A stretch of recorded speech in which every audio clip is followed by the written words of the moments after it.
This lesson describes how the engine is fitted to the aircraft and describes the loads acting on the mounts. In the first segment you will learn the requirements of mounts, and here you see how the loads are transmitted by the mounts. In the next segments you see the two engine mounts, first the forward and then the aft mount. In this segment we show you different methods of engine change. At the end of this lesson you can check your knowledge with some exercises.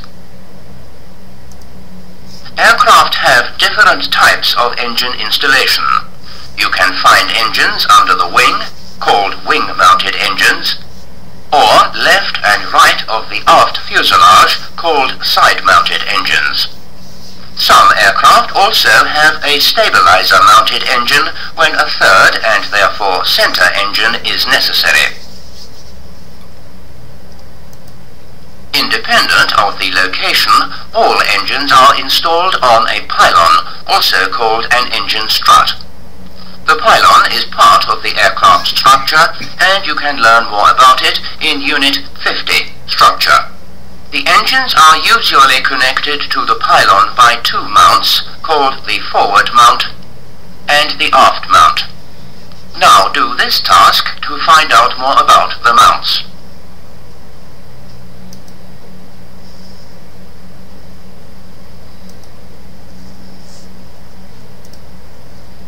The forward mount is usually connected to the fan frame of the engine.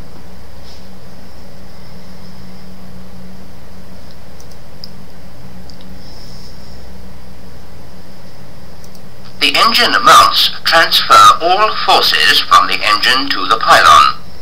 These forces are mainly the weight, the thrust, side loads, and additional loads generated by flight maneuvers and vibrations.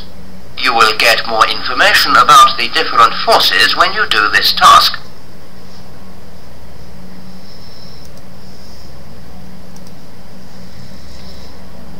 The engine weight acts in the vertical axis, also known as the Z-axis. It is carried by the forward and aft mounts. The engine thrust acts in the longitudinal axis. This axis is also called the X-axis and corresponds to the rotational axis of the engine. Therefore, you can also call this force the axial force. The engine thrust is only transferred by the forward mount. You will see the reason later. Side loads act in the lateral axis, also known as Y-axis. They are mainly generated by flight maneuvers and are transferred by the forward and aft engine mount. Vibrations and flight maneuvers generate additional loads in all directions.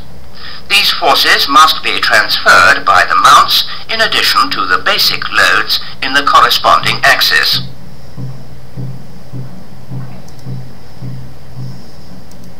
You have seen that thrust is only transferred by the forward mount. This is necessary because the axial thermal expansions of the engine, which can be more than 20 millimeters, must not generate force to the mounts. You will see in the following segments how this is achieved by the construction of the aft mount. The forward engine mount has basically a support beam assembly, which in this example is connected to the pylon by 4 attachment bolts. The attachment bolts carry all the vertical engine loads. The thrust and side loads are transferred by so-called shear pins.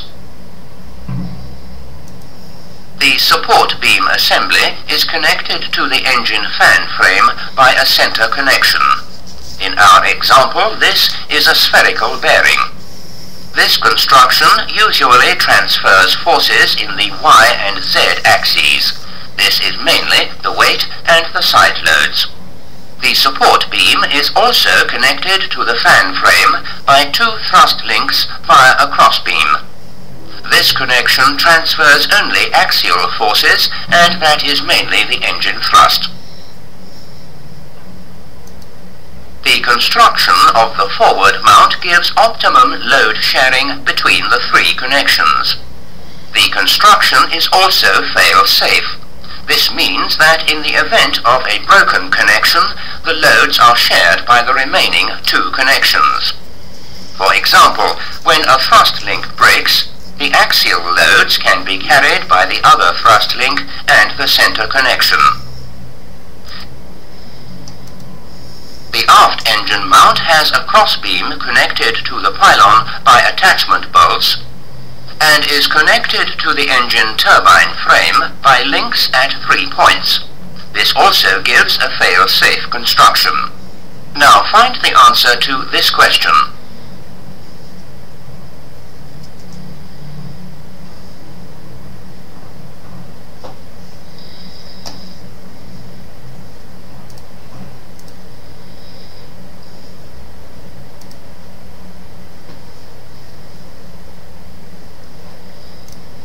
Take a look at this graphic and you can easily understand that this aft mount can only transfer vertical loads like the weight and side loads. Axial loads from the engine are not transferred to the pylon because of the spherical bearings at the links. In the next segment you see 3 methods used for engine change. In this segment we give you a brief introduction to 3 different approved methods that can be used for engine change. The first one is called the bootstrap method. The second method uses an overhead crane supported sling. And the third one uses an uplift loader. To have a closer look at each of these 3 hoisting methods, do this task.